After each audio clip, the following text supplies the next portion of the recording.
అందరికీ జై శ్రీరామ్ అండి. ఈరోజు నేను చేయబోయే వంట ఏంటంటే మీకు చెప్తాను, చూడండి, చూపించాను. నేను చేయబోయే వంట ఏంటంటే ఈరోజు సోర్బా గెర చేయబోతున్నానండి. గెర అంటే గుమ్మడికాయ, సోర్బా అంటే సూపు, గుమ్మడికాయ సూపు చేయబోతున్నాను. దీనికి ఏమేమి కావాలో ఎటెట్ చేయాలో మీకు చేసి చూపించానండి. చూడండి. ఫస్ట్ మనము వీటికి ఏమేమి కావాలో చెప్తాను. చూడండి 4 టమోటాలు తీసుకున్నానండి. 4 టమోటాలు. ఇది వచ్చేసి ఒక క్యారెట్ అండి, ముక్కలు కట్ చేసి పెట్టుకున్నాను అనమాట. ఇది వచ్చేసి గుమ్మడికాయ ముక్కలండి. ఇది సుమారుగా ఒక ½ కేజీ ఉంటుంది గుమ్మడికాయ. ఎన్ని కట్ చేసి పెట్టుకున్నాను గుమ్మడికాయలు.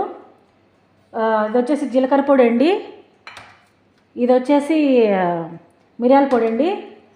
ఇది వచ్చేసి మాజీ అండి. మాజీ ఇది మామూలుగా సోర్మాలలో అట్లా వేసుకుంటారండి, సూపులలో వేసుకుంటారు, సోర్మాలో వేసుకుంటారు. ఇది తెల్లగడ్డ అన్నీ చూడండి, మిక్సీ ఉంటుంది అంతా. ఇది వచ్చేసి జాతర బెర్రీ అండి. ఇది వచ్చేసి ఆలివ్ ఆయిల్ అండి. ఇది వచ్చేసి సోపాన్ అండి. సోపాను ఓట్స్ అంటారు కదా, ఇక్కడ సోపాన్ అంటారు దీన్ని. ఓట్స్ ఈ చెంచాతో 4 చెంచాలు వేసి నీళ్ళల్లో, ఉడికి నీళ్ళల్లో నానబెట్టానండి. ఇదన్నమాట. ఇక ఇది వచ్చేసి కొత్తిమీర అండి. కొత్తిమీర పాపం ముసిలు అయిపోయింది కొత్తిమీర. ఇది వచ్చేసి 3 నిమ్మకాయలు అండి. అల్లం అండి, ఉప్పు అండి. ఇప్పుడు వీటిని ఎట్ట చేయాలో మీకు చేసి చూపించానండి. చూడండి. ఇప్పుడు మనము ఈ బేకింగ్ గిన్నె పెట్టుకున్నాం కదండి, ఈ గిన్నెలోకి ఇవి వేసేసుకోవాలన్నమాట. గుమ్మడికాయ ఉప్పులు, క్యారెట్, ఈ క్యారెట్ ముక్కలు, గుమ్మడికాయ ఉప్పులు అన్నీ వేసుకున్నామన్నమాట దీంట్లో. ఈ మాదిరి ఈ టమోటాలు మాత్రం ఇట్లే వేయాలండి. కడిగి వేసేసినాను 4 టమోటాలు. కావాలంటే 5, 6 అయినా వేసుకోవచ్చు. నేను నిమ్మకాయలు వేస్తాను కాబట్టి 4 టమోటాలు వేసినాను. ఇప్పుడు వచ్చేసి మనము అల్లం వేసుకుందామండి. ఇంత మాత్రం అల్లం సరిపోతుంది. కావాలంటే తెల్లగడ్డ కూడా వేసుకోవచ్చు అండి. ఇట్లా గడ్డ దీంట్లో వేసేసి కరెంట్ పొయ్యిలో పెట్టి ఉడికిన తర్వాత తీసి మళ్ళీ దాన్ని ఒలిచేసి దీంట్లో వేసుకోవచ్చు. నేను అల్లం మాత్రమే వేస్తాను ఈరోజు. ఈసారి ఎప్పుడైనా తెల్లగడ్డ కూడా చేసి చూపించానండి. చూడండి. ఇది మాజీ పొడి ఉంది కదండి, ఇది వేస్తాను దీంట్లో. కొంచెం ఎక్కువగానే వేసానండి. దీంట్లో ఇంకా మసాలాలు ఏం వేయం కదా మనము, అందుకు. జాతర బెర్రీ కూడా వేస్తానండి.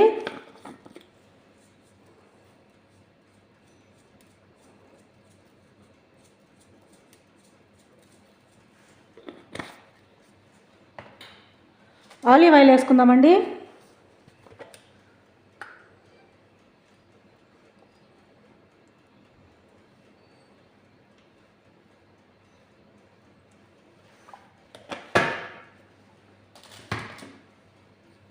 ఉప్పు కూడా వేసేసుకుందాము.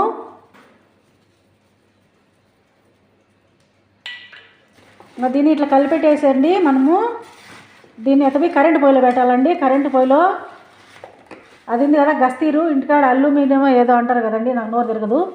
ఇక్కడ గస్తీరు అనేది బిరిక నోరు తిరుగుతుంది. గస్తీరు వచ్చేసి మనం ఇట్లా కలిపెట్టుకుంటాం కదా, మట్సం పెట్టుకున్న తర్వాత ఆ గస్తీరు దీన్ని కప్పెట్టేసి కరెంటు పొయ్యిలో పెట్టేద్దామండి.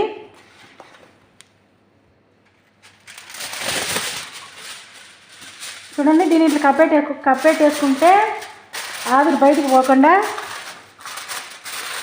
బిన్నె ఉడుకుతుంది. గుమ్మడికాయ, టమోటాలు అన్నీ ఉడుకుతాయి.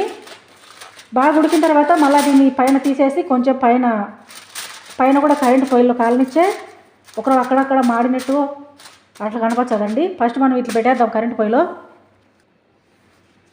చూడండి. గుమ్మడికాయ ఉడికిపోయిందండి. చూడండి. ఈ పండ్లదంతా ఇట్లా అంటే దిగిపోయింది అనమాట. చూడండి. గుమ్మడికాయ, టమోటా అన్నీ ఉడికిపోయినాయి. టమోటా అట్లా ఉడికి ఈ తోలు ఒక రవ్వ అట్లా పైకి వచ్చే చాలు, అంతే అండి.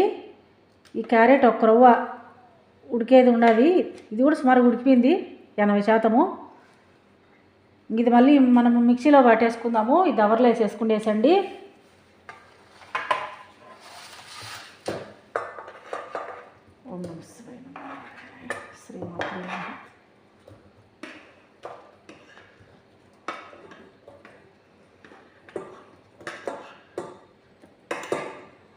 ఇది మిక్సీ, అది పుల్ల మిక్సీ కదండి, దాంతో మనం ఈ దవర్లో వేసి తిప్పుకోవచ్చు. కమ్మగా ఉంటుందండి షోర్బా. దీంట్లో ఫ్రెష్ క్రీమ్ కూడా వేసి తిప్పచ్చు అనమాట. ఒకరోజుకి అయిపోదు ఈ షోర్బా, రేపు కూడా ఉంటుంది. పిల్లోళ్ళకి అందరికీ తింటారు రేపు కూడా, అందుకని చెప్పేసి నేను అది వేయలేదు ఫ్రెష్ క్రీము. అప్పటికప్పుడైతే కన్నా ఫ్రెష్ క్రీమ్ వేసుకొని తాగితే బాగుంటుందండి. ఈ నిమ్మకాయలు నేను దీంట్లో వేసి పెట్టాను, ఎందుకంటే నీళ్ళు దిగుతాయని చెప్పేసి వీటికి తూటు పెట్టి ఈ నీళ్ళలో వేసి పెట్టానండి. తీసేద్దాము. ఫస్ట్ మిక్సీలో పట్టి పెట్టుకున్న తర్వాత మళ్ళీ నిమ్మకాయలు దాంట్లో వేసుకుందాము. చూడండి, ఈ నీళ్ళు కూడా ఈ సోపా నీళ్ళు ఈ వేడి నీళ్ళు ఉడకబెట్టుకున్నాం కదా, నానబెట్టుకున్నాం కదా, ఇది కూడా దీంట్లో వేసేసానండి. ఇప్పుడు మనం పుల్ల మిక్సీతో కొన్ని నీళ్ళు వేసి తిప్పేసుకుందాము. మర్చిపోయానండి, ఇది చూడండి, కొత్తిమీర కూడా ఇప్పుడే వేసేసుకుందాం. ఈ కొత్తిమీర ఫస్టే ఏగని లేదండి, ఎందుకంటే ఫస్టే దీంట్లో శక్తి లేకుండా పోయింది, ముసిలి అయిపోయింది. అందుకని చెప్పేసి ఇప్పుడు పైన వేసాను. ఇప్పుడు తిప్పేద్దామన్నమాట. చూడండి, తిప్పేసినాం మిక్సీలో. చూడండి, మెత్తగా మైనంగా వచ్చిందండి, పప్పులాగా. భలే బాగుంటుందండి ఇది షోర్బా. ఒకసారి ట్రై చేసి చూడండి. ఎప్పుడైనా పానం బాగాలేనప్పుడైనా కూడా ఇది తాగితే బాగున్నా. ఇక్కడైతే కన్నా పానం బాగాలేనప్పుడు కూడా ఇట్లా చేయమంటారు తాగడానికి.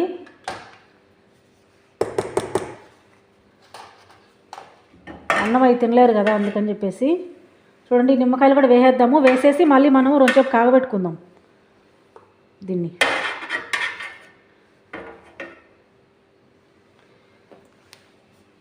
ఇది మిరియాల పొడి ఉంది కదండి, మిరియాల పొడి వేద్దాం ఇప్పుడు. చూడండి, కొంత వేచన మిరియాల పొడి. మనకు కావాలంటే ఇంకా తీసుకోవచ్చు. మనకు కారం అంటే ఇష్టం కాబట్టి. పిల్లోళ్ళు ఉన్నారు, చిన్న పిల్లోడు ఉన్నాడు, అందుకని చెప్పి నేను కొంచెం వేసినాను.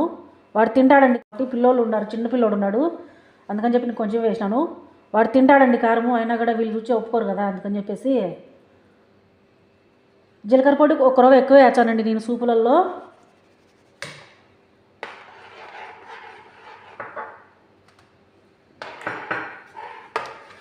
ఇది ఒక రవ్వ ఉడుకు పట్టిన తర్వాత మనము దానిపైన గ్యాస్ మీద పెట్టుకునేసి ఒక రవ్వ ఉడుకు పట్టిన తర్వాత మళ్ళీ ఆఫ్ చేసేసుకొని దించేసుకుందామండి. చూడండి,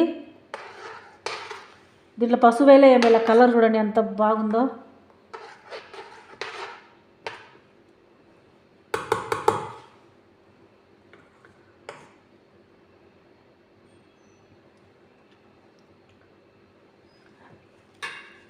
అన్నీ సరిపోయినాయండి.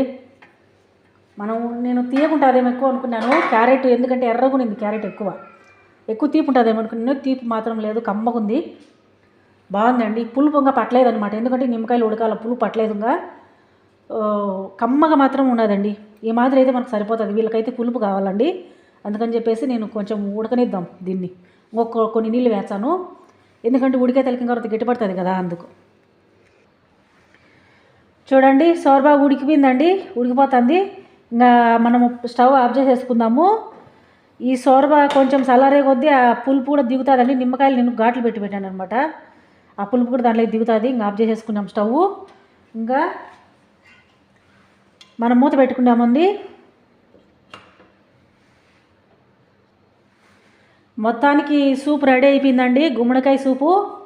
నా వంట మీకు నచ్చినట్టయితే కన్నా మా ద్రౌపది సేన వంటిల్లు యూట్యూబ్ ఛానల్ని సబ్స్క్రైబ్ చేసుకోండి, లైక్ చేయండి, షేర్ చేయండి, కామెంట్ చేయండి నా వంట ఎట్టుందా అని. మీరు ఒకసారి ట్రై చేసి నచ్చి కామెంట్ చేయండి, నచ్చలేదా కామెంట్ చేయండి. నాకు తెలిసి నచ్చుతుంది అనుకుంటున్నా. అదే అండి, సరే అండి, అందరికీ జై శ్రీరామ్. అందుకని చెప్పి నేను కొంచెం వేసినాను. వాడు తింటాడండి కారము, అయినా కూడా వీళ్ళు రుచి ఒప్పుకోరు కదా, అందుకని చెప్పేసి. జీలకర్ర పొడి ఒక రవ్వ ఎక్కువ వేసానండి నేను సూపులలో.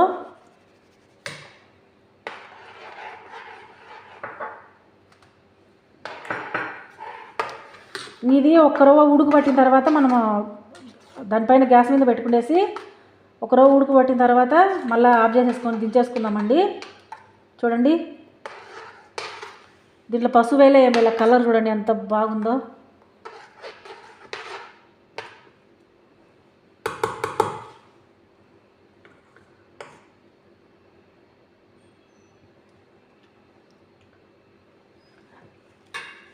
అన్నీ సరిపోయినాయండి. నేను తీయకుంటుందేమో ఎక్కువ అనుకున్నాను. క్యారెట్ ఎందుకంటే ఎర్రగునింది, క్యారెట్ ఎక్కువ తీపి ఉంటుందేమో అనుకున్నాను. తీపి మాత్రం లేదు, కమ్మగుంది, బాగుందండి. పులుపు ఇంకా పట్టలేదు అనమాట, ఎందుకంటే నిమ్మకాయలు ఉడకాల, పులుపు పట్టలేదు ఇంకా. కమ్మగా మాత్రం ఉన్నదండి. ఈ మాదిరి అయితే మనకు సరిపోతుంది. వీళ్ళకైతే పులుపు కావాలండి, అందుకని చెప్పేసి నేను కొంచెం ఉడకనిద్దాం దీన్ని. కొన్ని నీళ్ళు వేస్తాను, ఎందుకంటే ఉడికే తలకిన తర్వాత గట్టిపడుతుంది కదా, అందుకు. చూడండి సోర్బా ఉడికిపోయిందండి, ఉడికిపోతుంది. ఇంకా మనము స్టవ్ ఆఫ్ చేసేసుకుందాము.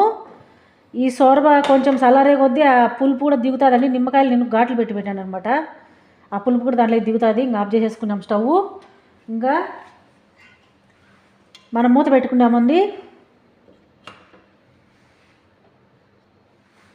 మొత్తానికి సూప్ రెడీ అయిపోయిందండి, గుమ్మడికాయ సూపు. నా వంట మీకు నచ్చినట్టయితే కన్నా మా ద్రౌపది సేన వంటిల్లు యూట్యూబ్ ఛానల్ని సబ్స్క్రైబ్ చేసుకోండి, లైక్ చేయండి, షేర్ చేయండి, కామెంట్ చేయండి నా వంట ఎట్టుందా అని. మీరు ఒకసారి ట్రై చేసి నచ్చి కామెంట్ చేయండి, నచ్చలేదా కామెంట్ చేయండి. నాకు తెలిసి నచ్చుతుంది అనుకుంటానా. అదే అండి, సరే అండి అందరికీ.